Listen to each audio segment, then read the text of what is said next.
quick. Hey, it's Novell. Thank you for joining me on Anniversary Week here at the Buzzcast. And what better way to continue Anniversary Week than celebrating the anniversary of my favorite theme song that you see in my virtual background.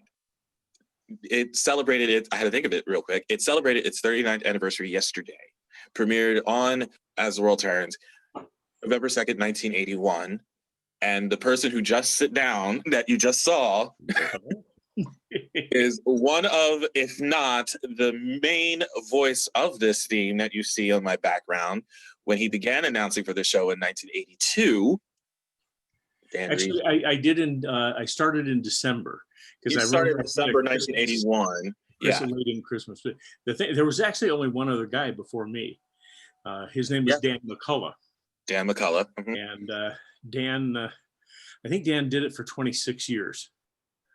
And he actually wound up, for tax reasons, he lived in Ireland for like 4 or 5 years and would mail tapes back and forth, which was kind of fun. So that was kind of crazy. But since you're talking about that, I don't know if you'll be able to see this. Let's see if I can get it so that there's no reflection. Maybe that's not possible. This was I was able to see it now that I'm zooming in on it. So yes, like moving in. Copy. Wow. That's what I read to audition with. Okay, so this is what went in for the audition. Oh wow. Yeah, so I wound up sticking it in my pocket, and I found it actually several years later. Oh, hey, I still got that. So, but it was funny because I was sitting there, and there was quite a few people sitting waiting in the hall at the Broadcast Center, and I wound up sitting next to a guy whose name was Roscoe, and he had been on WOR-FM years earlier, and it was doing a lot of radio. And at one point, when I came to New York, right out of high school, and I went for about 6 months and went to this broadcast school, and every night we'd all sit around and listen to Roscoe at night on the radio. And I'd go, I'm sitting next to Roscoe, so I got to tell him. And we had this great chat. He was such a nice man. And I went in and did the audition. I thought, yeah, Roscoe's going to get it. What am I even doing here? Right. You never know. That's the thing. And the funny part is, because I did a bunch of years in radio, and I was in Cincinnati working radio in the mid 70s. And I had an idea at one point, about 76, I guess it was, to write it like a daily, like 4 or 5 minute radio soap opera kind of a thing. Okay. And so I was going to call it Perkins Place, that little white house down the street and around the corner. And I never wound up writing the damn thing. But then when I went in for the audition, I thought, I'll use that voice. You'll use that voice. Yeah, that's right. Because I came out and there it is. We got lucky. They called me. I mean, when they called me to tell me that they were hiring me, it almost fell out. You didn't hire Roscoe? But I didn't. No, you were at that point going like, yes. Okay. When do I come in and who do I talk to? But they were all very nice. Actually, the producer at the time was a little crazy, but everybody else was just so wonderful, and the cast and crew were just some of the nicest people you'd ever want to meet. And they were like, everybody checked their egos at the front door. It was because they worked really long days, and so they you didn't have time. And you get Larry Brigman and Don Hastings in a scene together, and they'd start up, and the whole crew, everybody on the floor, everybody in the control room would be just falling down laughing. These guys were so good. They were great. It was really fun. And the crew, the tech crew, some of the tech crew were just amazing. They were, there were guys, my head audio guy had done a ton of live TV. He even told me about one like doing a thing with James Dean. In a live TV thing that they Nice. did, and he did tons. And then I would record. I could pre-record, and I would pre-record in the sound effects department.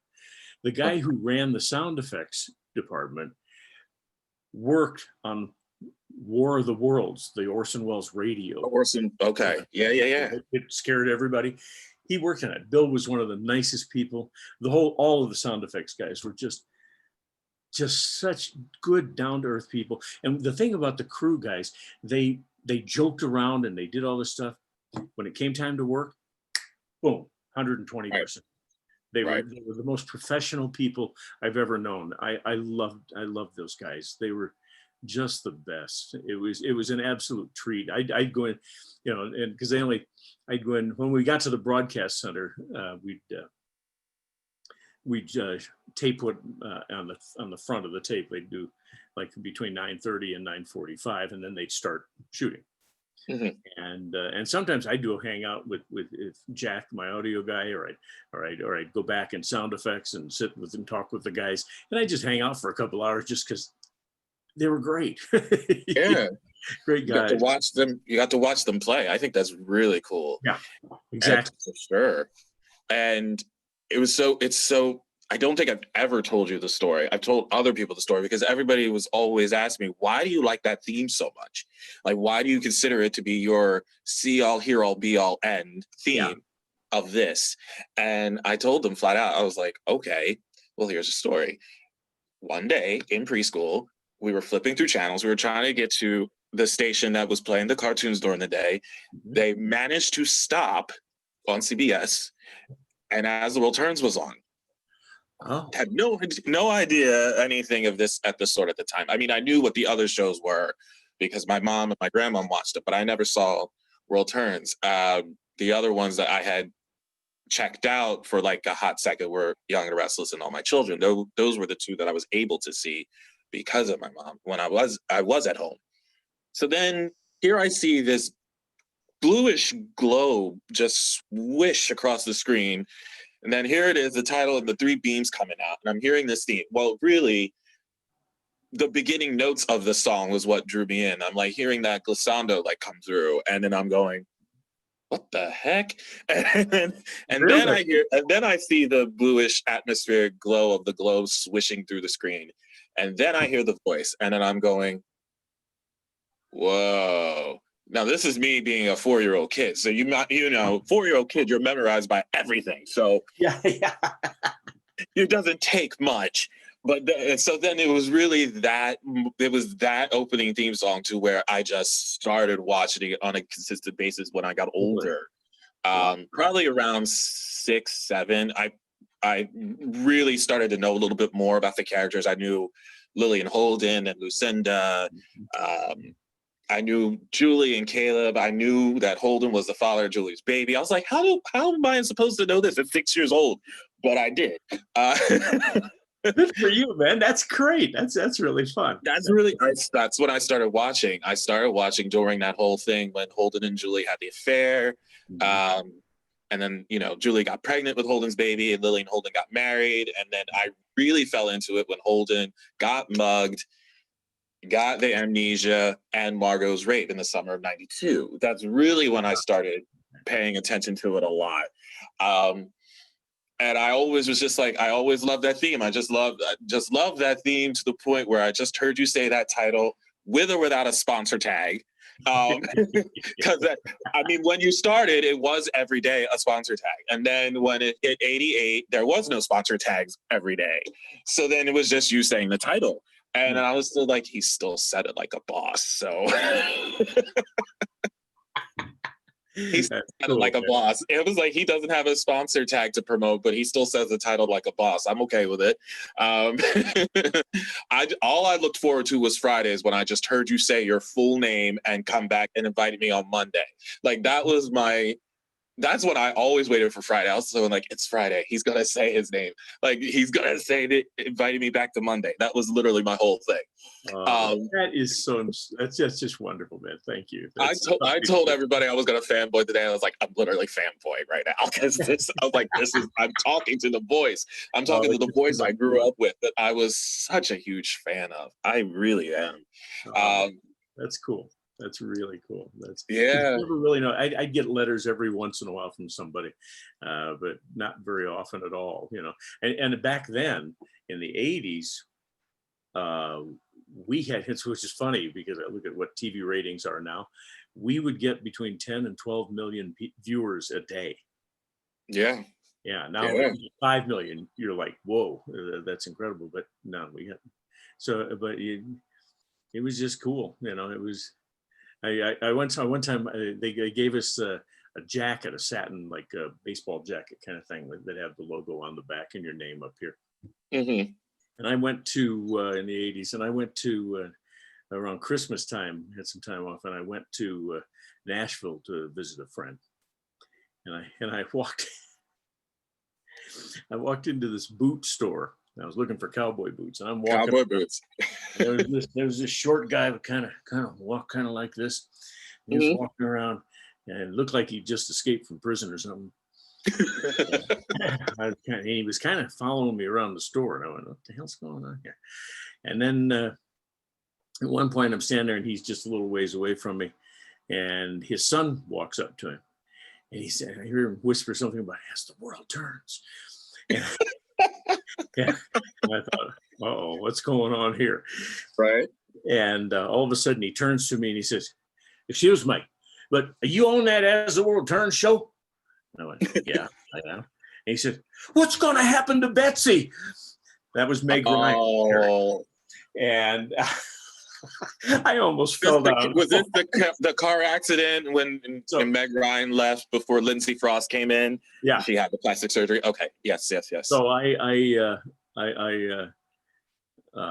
explained to him the story and what was, and he told me I forget what he'd done. He'd been a contractor and he got laid off or something, and so he found a job. He was doing nothing for a little while, and he would sit with his wife and they'd watch As the World Turns. Yeah. And he got hooked on it big time. And then he's got a job driving truck, so he'd be on the road for several days at a time. And so he said, "I had to get one of them VCR recorder things so that she could tape it while I was gone." But that was pretty funny. He was awful nice. But made his day and told him what was happening, that Meg was leaving the show. "Oh no, I love her." She's right.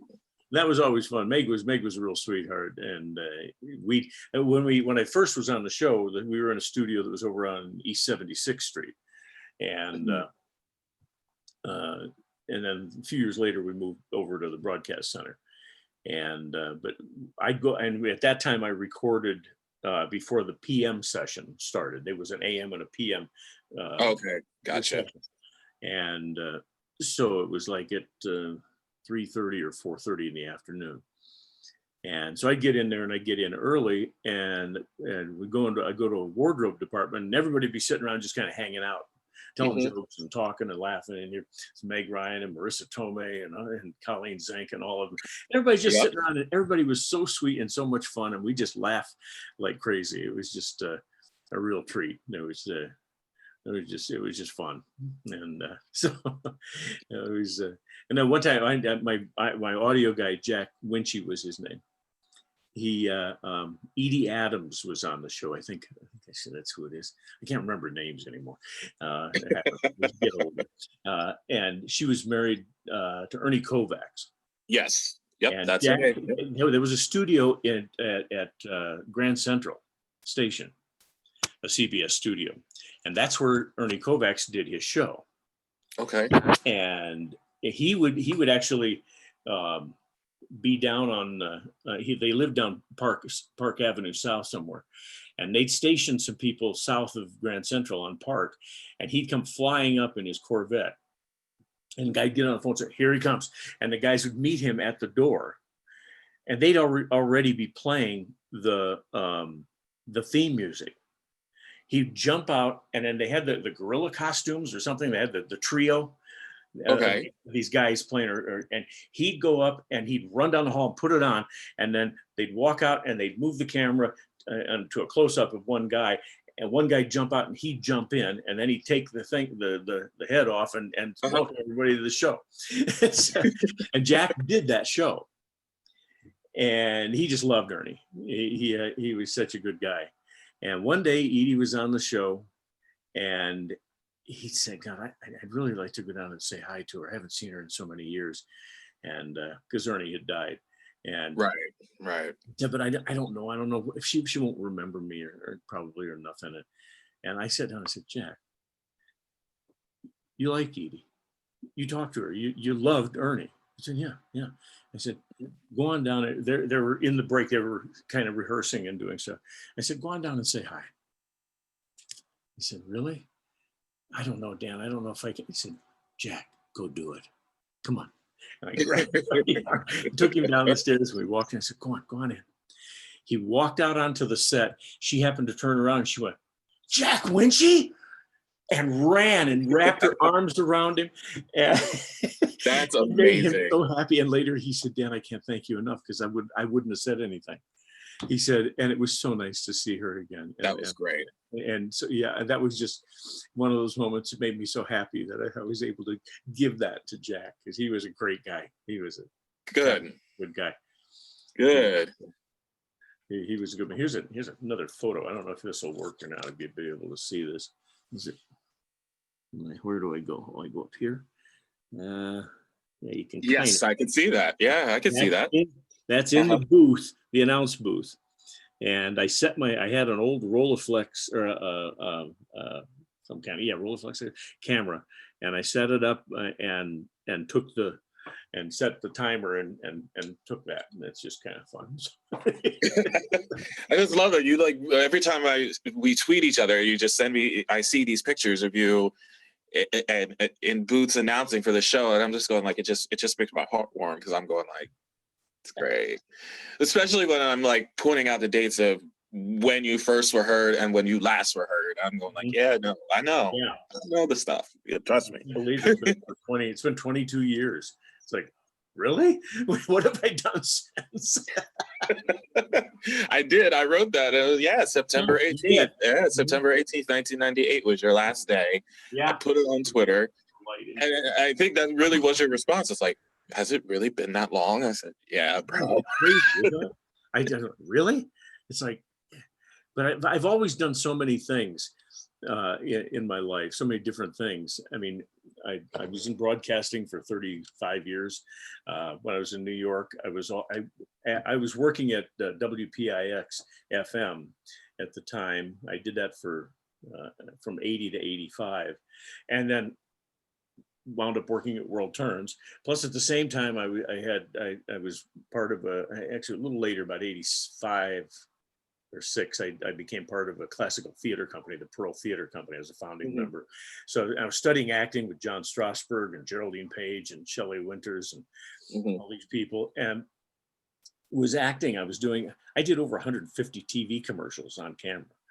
I saw some of them on years ago on your website even. And it was interesting how I was just, I get on these weird binges sometimes and I just start watching all these shows and found you on Kate and Allie. You did an episode of Kate and Allie. Yeah. And I was like looking at it, it's like, oh my God, it's the voice on Kate and Allie. Yeah. It's the voice on Kate and Allie. That's fun. That's fun. I thought that was so cool. And I was just so excited to just like see you in the flesh, like doing that episode. So for me, it was great. Yeah, that was fun. It was weird. What was weird is I played a photographer. And then I did a nighttime commercial that we shot in London, outside of London, where I played a photographer. And I always have done photography. I actually thought I wanted to be a cinematographer at one point. I was telling a cinematographer once, explaining to him how I see and why I thought I would do that. And he said, you see in Panavision. You should have been a cinematographer. Do you know how many cinematographers spend years trying to learn how to see the way you see?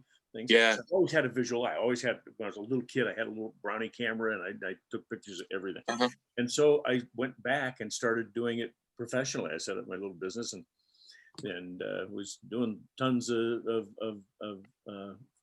photography. And I thought that was fun. Here I did the commercials and the Kate Now. Yeah. All of a sudden, here I was being a real photographer, which I still do some of. We moved out to New Mexico 4 years ago, and so it's like, okay, how many hours in a week do I want to start? Trying to start a new business. It's like this is a lot of work. So I actually we just worked about 12 or 13 days on a film that they're shooting here called Commando with Mickey Rourke. And I was the on-set photographer. And so I've got a couple thousand photos I got to process yet. They're sitting on the hard drive. And then one of the producers left me a message and they're starting shooting some other film tomorrow and wanted to know if I could work on that. And I'm kind of going, I'm exhausted. I'm tired. I'm fried, and I haven't caught up. And this other movie, Commando, everything, the day was completely flipped upside down. They did tons of all-night shooting where they'd have 11 o'clock. There was one, we had an 11 o'clock in the morning call, and we got home at 1:45. And then there were some others where they had 4 o'clock calls and they left at 6:30 in the morning. And it was a bunch of those. And so that was a little crazy. And so your day is completely flipped upside down. You don't know where you're going. I'm sure. And so that was a little tricky, but it was sort of fun. Some good people, a lot of good crew people that got to know. And so we'll see, because I've done a bit of directing. I shot a 30-minute film in New York back in '86 with a little video camera and a portable VHS recorder that ran on batteries that you could throw on a strap. I know what you're talking about now. Yes. Ran all over the city, and I had a crew of 4. And I produced it, wrote it, directed it, and starred in it. It was one of the people, and it's just like we just did it, and it was so much fun. We had a great time. But these guys, everybody here, they got, how much crew can we have? So yeah, it's interesting. So I'd like to shoot a couple short things, because I'm also a writer, done tons of writing, published a book a few years ago called Tales from Thurman's Corners, and it's just, I've got book 2 done. I have to edit it, and it's like, when do I find time to do this? I'm sort of retired. and you're still doing it. And you're still doing it. I'm still running. I did 3 spots, 3 voiceovers this morning. I had to record and send back to upstate New York. And so it's just, they're always doing something, It's like, when I was a kid, I remember once my grandmother was one of the greatest people that ever walked on the planet. She was the strongest person I ever knew. And yet she was so kind and so gentle and so sweet at the same time. You thought she was a pushover, but you didn't want to push, because you'd push back. But she'd go, "Hi, how are you? Yeah, it's nice to see you." She was like that kind of lady. And she struggled and made it through the Depression with 2 kids and survived. And she was an amazing woman. And I went up to her one day and I said, "Grandma, I'm afraid." And she said, "Danny, what are you afraid of?" And I said, "I'm afraid I won't live long enough to do all the things that I want to do." And she looked at me, and she looked down at the floor, looked back at me, and she said, "Well, you better get busy." And I did. And I just whatever, something pulled my heart. Oh yeah, let's go do that. That looks like fun. We're gonna do that. We're gonna do this. We're gonna do that. You're the male Betty White, basically. I hope I should live as long. I keep going, give me another 20 years at least. All right. I got to do yet, man. At least. Oh man. It was so funny running into your website. Oh my gosh, I'm putting myself in the spot here. 10 years ago. It was the last year. It was the last year. Yeah, it was the last year of World Turns when I came across it. And I saw it and I was looking it over. I was like, wow. So that was the first I went, wow. So that's what the voice looks like. I didn't know. This was around the time I basically was searching everything World Turns at that point, because it was around that point when I found out, when everybody found out that it was going off the air, when it was announced. And so I just literally was just starting to go through all the World Turns memories that I had. And obviously you were in there, and I had some stuff from 1990 in my house still, that I had collected, and like pretty much the full year of 1990 was in my house. And my mom looked at me and was like, "Why did you want this?" And I said, "Because I was 5. I didn't remember that year. I want to see it." And there was a lot of stuff that started that year that went into 91 that I did remember, but I didn't really see how it started off. Like Holden and Julie's affair started in 1990, so I didn't really see all that stuff. And then everything with Sabrina and Antonio Reyes, and which led to Bob shooting, and the location scenes with the chase and everything with Duncan and Antonio and Sabrina, which was so much fun to watch. Loved every minute of that story. And Angel's rape by her dad, that was definitely a story that I was not expecting, but it was so played out by those actors. Rest in peace, Michael David Morrison, by the way, played Caleb. It was absolutely enthralling. Like that show literally was the show that I just was the first I got into, and it just had a huge place in my heart. And so when I came across it, and I sent this email off going like, "Oh my God, can we hear your voice one last time before it goes off the air?" Like there was no other announcer that could compare to your voice after you, except for Larkin Malloy's when he did there for the last few years. Rest in peace, Larkin. You were amazing as the announcer of the show as well. He was also a part of the show. He was on the show in 2002. Yeah, so what they discovered is after I left, they discovered that they could have the actors do it and wouldn't have to pay them. Yes, the actors did have to pay an announcer, and so it saved them money. They still had an announcer though. Like while the cast announced it, the title anyway, and the mid-program bumpers, there was this other announcer that did the sponsor tags. Like it was a male guy, much younger, that did them. And I'm like listening to this voice. It's like, first of all, you're very squeaky. Doesn't sound good. I was the worst critic, man. The worst. The worst. I was like, once I heard it, and then because you're going to kill me for these World Turns viewers that are going to be watching this. I didn't watch for 2 weeks, and so I didn't come back into it until after David Stenbeck was shot and killed. But so then I came back into it then, and then all of a sudden I'm listening to it. I'm hearing this woman saying the title. I was like, "Who's this?" And I'm going like, "Who is his voice?" And then as days went on, and I started recognizing that it was the actors from the show, and I was going, "Oh." And then, but they didn't have a lot of sponsor tags at that point. So then once they finally did have one, and I heard this guy, I was going like, "Oh, you sound awful." So that was Procter Gamble was pulling stuff off of the show too. They were doing far less sponsorship. They were, and at that point they really were. And then that was the first year they started doing classic episodes of all 4 of the shows. They started doing it the year prior, but World Turns wasn't a part of that. So then on Christmas Day of 98, which I still have on my tape, but I have the original airing of it in my possession, which not many people know about, but y'all do now. The Christmas episode from 89 that got rebroadcast on Christmas Day of 98. Oh, really? Uh-huh. Oh.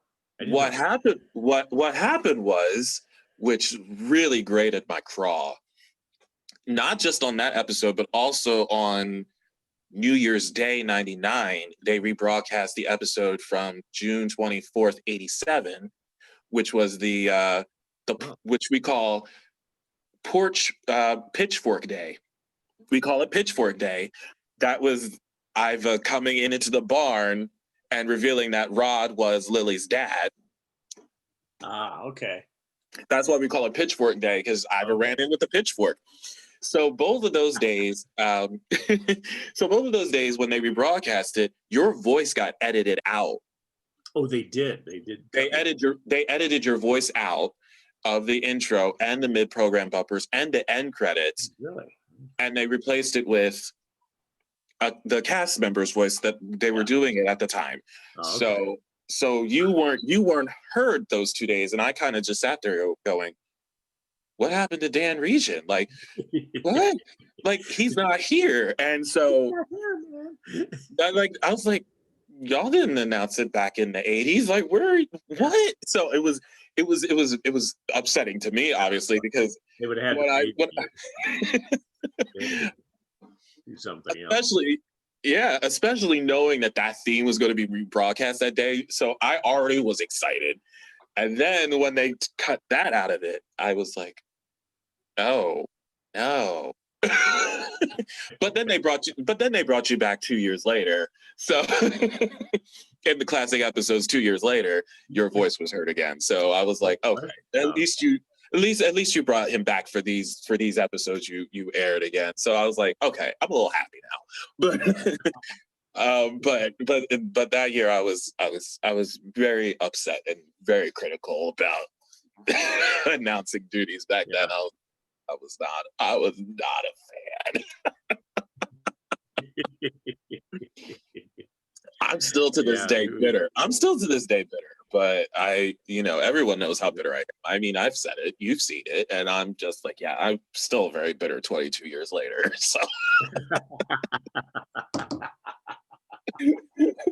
Oh man. That's funny. It's a crazy world, show business,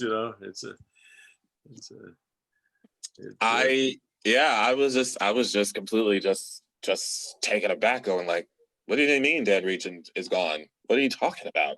That's not a thing. And then it turned out to be a thing, unfortunately. I was like, yeah, no, this sucks. They found out it was cheaper. They could do it cheaper. They didn't have to pay, a salary. Yeah. I just love how you were able to use your voice to accommodate each theme that you did. Yeah. Because with my visual here, your voice matched, to me, in my opinion, that theme song. And then once Jalinda's theme came into play in '93, you matched your voice to that theme because it was so much softer. So your voice went softer with it. Mm-hmm. So I always thought that was interesting how, whenever I watch both scenes, both intros, when I would watch the '80s one, I always hear how boisterous your voice is with it. Like you were so excited, and not even that. And this is another thing that one of my buddies on Twitter always talk about. We always went how both the 2 times that the show won Emmys during your days announcing, we always pointed out, I was like, you hear how excited he is because the show won, right? and we're like, yeah, he is. I was like, yeah, I know. Like you were so happy that the show won, and you when you announced it came out in your voice that you were very happy for them. Like it was so noticeable, because I was going like, yeah, he's happy his show won. He really is. The show, everybody worked so hard on the show, and it was just good to see they were recognized for the great work. Everybody on the show was so, the cast and crew and the writers, everybody worked so hard, the directors. It was good to see. It was a very good thing. Yeah, man, absolutely. I mean, obviously I watched when they won the second time in '91 for everything that they did, and I was very happy for that, because as you just said, it was just a lot of amazing story that they just pumped out. Doug Marland Doug Marlin was just a master at what he did during that time. Yeah. And like I said, even after that, with Holden's amnesia storyline and Margot's rape, that was incredible story for Ellen Dolan. You know, that actually aired the day before my 7th birthday. Oh, really? Oh. Yeah. I would not have known that until it hit YouTube and they actually found out what the date was a few years ago. So that's the only reason I now. I didn't know then. I just knew it would air during the summer because I was home. Mm-hmm. But when people started posting the dates of everything, mm-hmm. That's when I found out it was on the day of my before my birthday. I was like, that's a terrible birthday present. That was not a very, like, when I found that out here, obviously as an adult, I'm going, no, that's not something that you want for a 7-year-old. Not at 7, no, that's crazy. No, you don't want that at any time for your birthday, but at 7, you don't want that.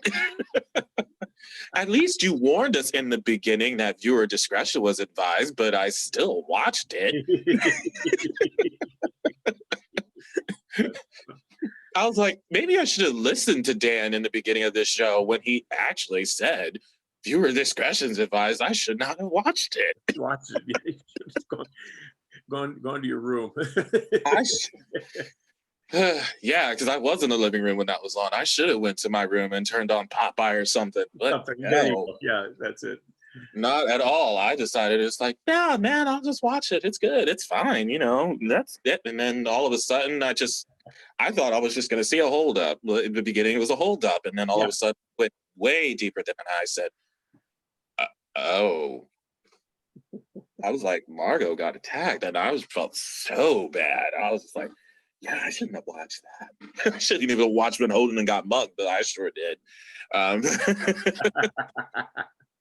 I mean, that was there was like I said, there was just a lot of exciting story on that show, 80s into the early 90s even. And, you know, I would not change that for the world. I really wouldn't. I was glad to be a part of, in some way, World Turns history, being able to acknowledge a lot of what was on the screen at the time. And, you know, it was just, it still has my heart to this day. It really does. It really does. That's great. So you were young, so and it affected you grasped it, and it filled you, and so those things don't go away. No, those parts of youth that stay there. They fill you, and they guide your life. You know,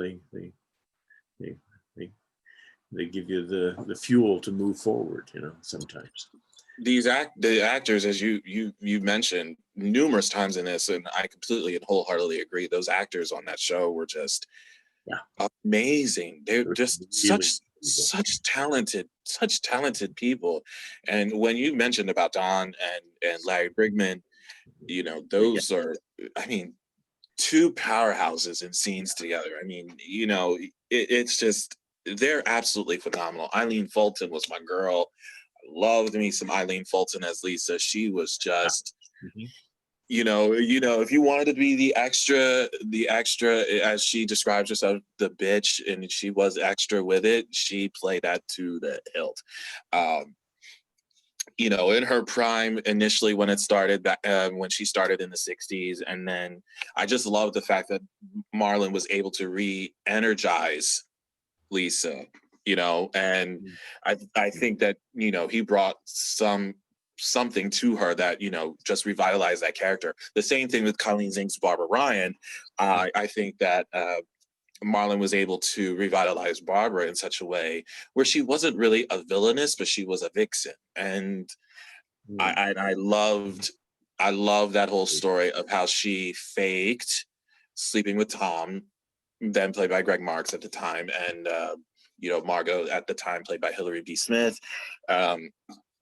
That story was absolutely phenomenal. When I learned the history of that, I was just absolutely mystified in such a way where I was like, wow, I didn't know that happened, you know. And you know, I know it's, in a sense, it was piggybacking because, you know, Margot had the affair with James, and then I guess now here it comes into this, and I was just going like, this is just like, wow, this is just amazing. Like there was just so many facets to the show that I didn't know about, and then I was finding out, and it just made me fall that much more deeper in love with it.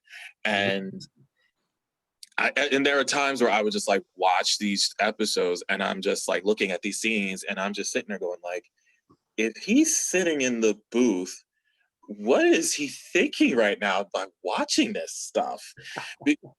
And I'm going like, when Barbara was chased by the bull, and I'm going like, what's going through Dan Regent's head right now? And I'm like, I hope he's not watching this before he has to start recording, because I don't know if he's going to make it through. Like I'm dead serious, because I'm going like, I don't know if he's sitting there watching this now, and then he's about to start recording all of his stuff, and he just probably can't do it. That's funny. That's good. That's good. That's good. There are a couple other actors. Scott Bryce, who was on the show for a long time. I love him. Really good guy. Yeah, Scott and he was just such a good guy. And Steven Weber, actor Steven Weber, Steven Weber was on the show. Yes. Yeah, for a while, and he had a great sense of humor. We used to joke around all the time. He was just such a good guy. It was fun. They were, and Scott, and because he had a whole storyline with Meg Ryan for quite a while. Yeah. And they became great friends. And he actually he went out. I ran into him on the street one day, and he'd gone out to LA to see Meg. Oh, okay.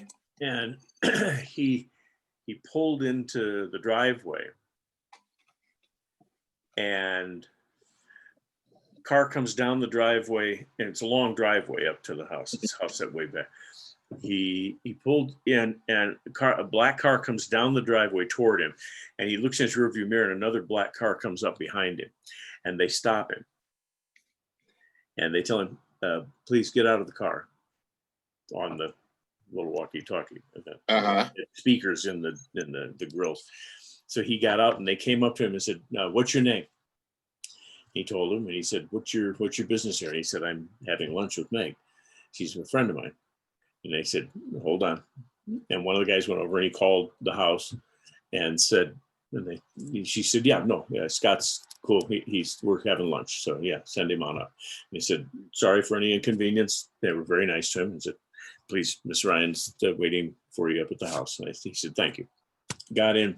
He said, Meg, what the heck was that about? And she said, it's necessary.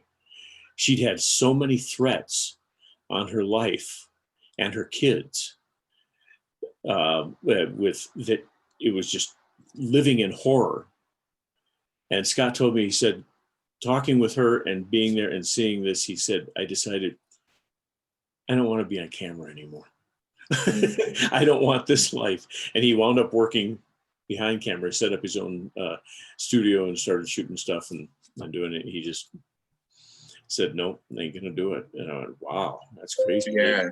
It can be that crazy, the business is a little nuts. So, and yes, people are out there, it can be a little nuts. So that was a crazy one. It was too bad, because Scott was a really good guy and a really talented actor. I really liked him a lot. I completely agree. I loved his portrayal of Craig on the show. I've been a fan of his for such a long time. When I did have the pleasure of speaking with him on this show, I did. You want to talk about fanboying? I'm going like, yeah, I really did.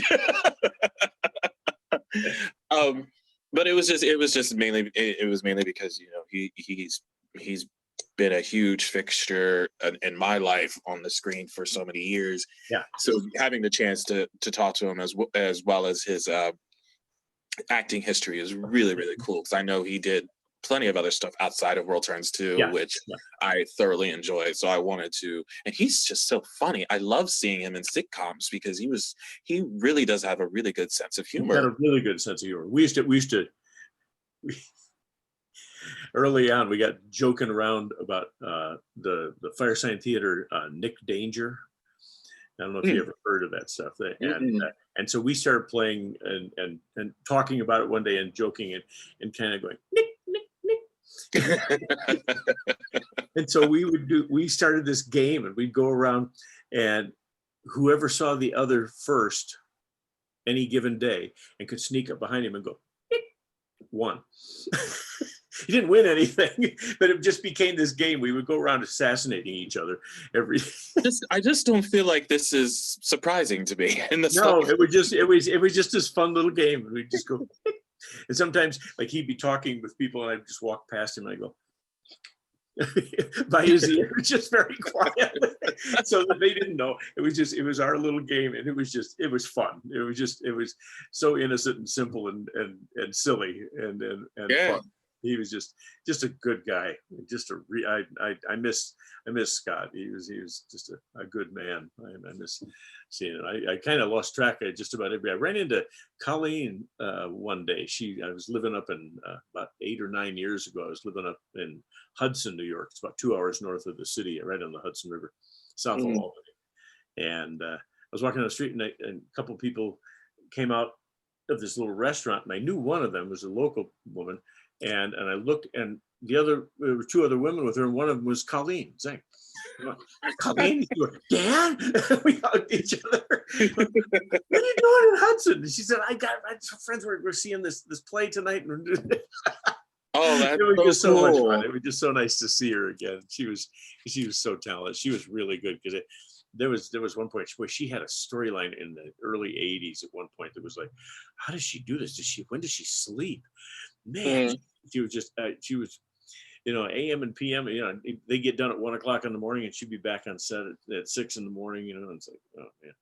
She just did it, man. Like she had a lot during her time on that show, especially during the Marlon years. And then when Hogan Sheffer came in, and even then, it's just like she just catapulted and just did it all. I mean, learning the barber history with Colleen in the part, and just seeing everything that she was able to do, and I was just completely mesmerized by her. I mean, she was just a force. Everybody on that show was. I mean, honestly, everybody was committed to doing. It's like when I would direct a play, I'd always get my actors together the first night of rehearsal and talk to them. And the first thing I would say is, the first thing is check your egos at the door. Because we're here. This is about the play. Yeah. It's about the work. Let's do it. And that was what basically everybody on the show did. Yeah. We're all so good with that. That's one of the reasons I love everybody. That was just, they were so focused, they worked so hard, they were really good actors, and it's like, that was just, I was just wowed, because I was studying and learning. I was an actor myself, and right. I kept thinking maybe they'll let me get on the show too. And they let me audition once for something, but I wasn't right for it. They just were placating me. I kept asking, and then tried to get them to let me direct, and they wouldn't even talk to me about it. You're the announcer. Pigeon hole. You're the announcer. So you're the announcer. I was getting ready to say, it's like, no, you're the announcer of the show. You're the announcer. So you're heard every day. Yes. So you just go do it, and you don't worry too much or think too much about it. You just get her done and get on, and just keep putting one foot in front of the other. That's how you do it. So many memories with that show. And we could sit here all day talking about them. And this is one of the ones I'm going to leave you with before we wrap up too, is that, and I really think this is why I like the character of Lucinda so much. Liz Hubbard, love you to death. Lucinda Walsh was just absolutely phenomenal to me. And I am a Bewitched fan. Oh, and because I'm a Bewitched fan, somehow I correlated and resonated Lucinda and Endora as one and the same person. Okay, I got you. So legit, because there was a lot of things that Agnes Moorehead did on that show and said that kind of mirrored Liz on World Turns as Lucinda. especially with the word darling. So I was kind of going like, oh, not just the mere fact also that they both love their daughters and they did not want them with the men that they chose. So, so that was also another similarity there. But I really think that why I fell in love with Lucinda so much is because I think she did remind me of the Endora character a little bit, but okay. she was just great with Larry Brigman as well. I loved those two together. Larry was so good. It was so they were good. terrific together. Yeah. It was so good. Oh my God. So many things with that show I loved. Yeah. So many things I loved about that show. It was a great 17-year run. I had too much fun on that show. A funny one there was a guy in the early 80s when we were still over on 76th Street. He came in for like 6 weeks. An actor named Robert Horton.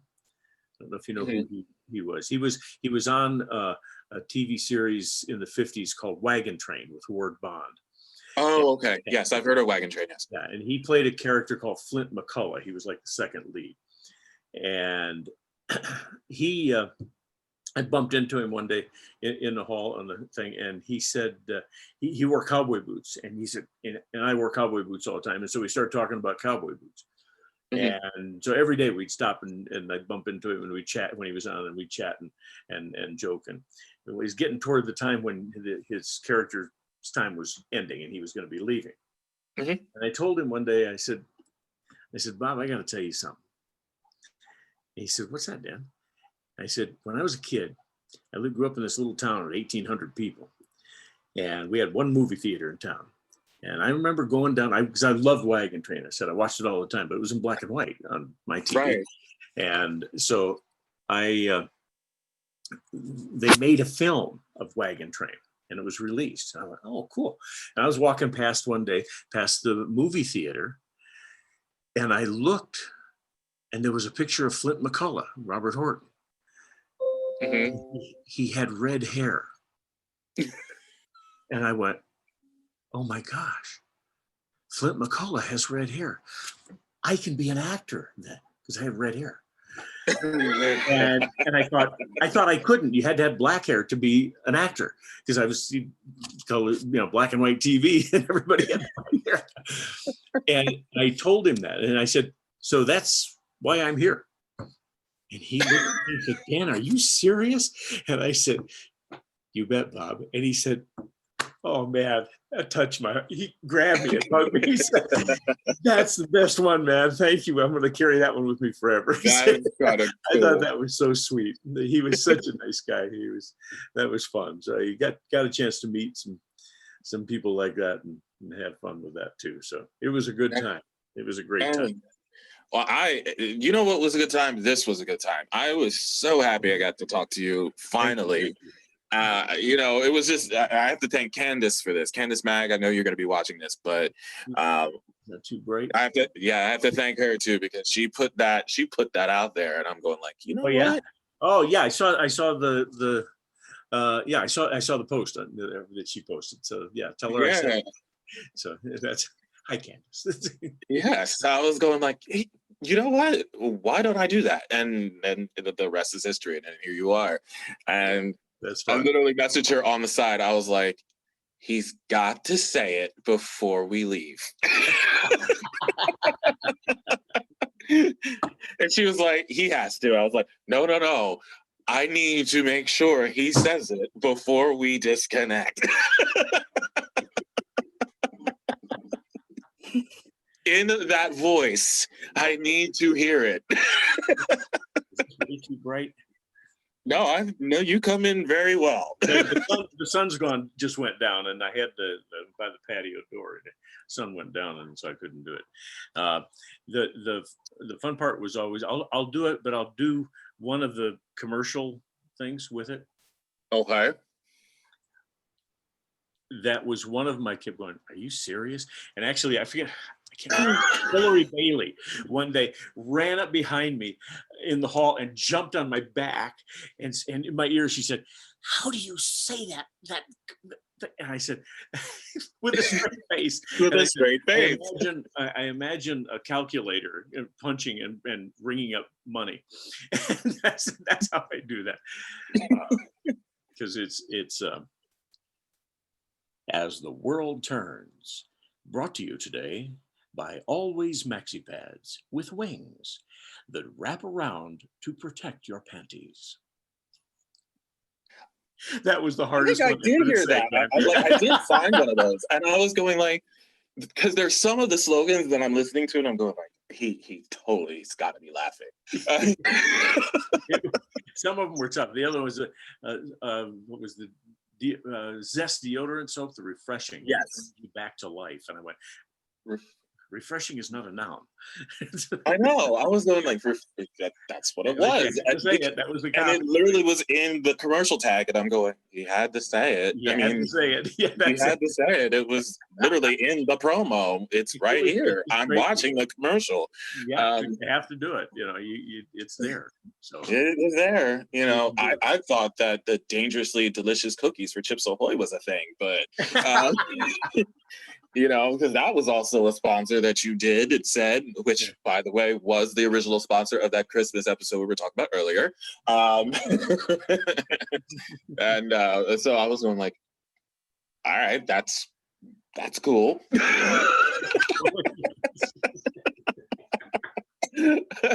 Oh, this is fun. Oh, it was so much fun. Oh my God. And it was great. This was one of the most fun interviews I've ever had. I loved it. This Absolutely. Was too much fun, and that was good. That's always good. I always tell people, go have too much fun, and that's and this was too much fun. So thank you. This was too much fun. You'll email me a link or something where I can. Absolutely. I'll send it around to some friends and some people and some family and let them look at it. They'll love it. This will be fun. And also, when you do email me your the link, email me your address, and I'll send you a copy of my book. Absolutely, so, no doubt. You'll like it. It's kind of fun. It's a bunch of little tales from this little farm town in Illinois. It's kind of interesting. And I love it. It's called a fictional memoir, and some are completely fiction, and some are I don't know where they came from, and some are absolute truth. And those are the scary, those are the hardest ones to write. So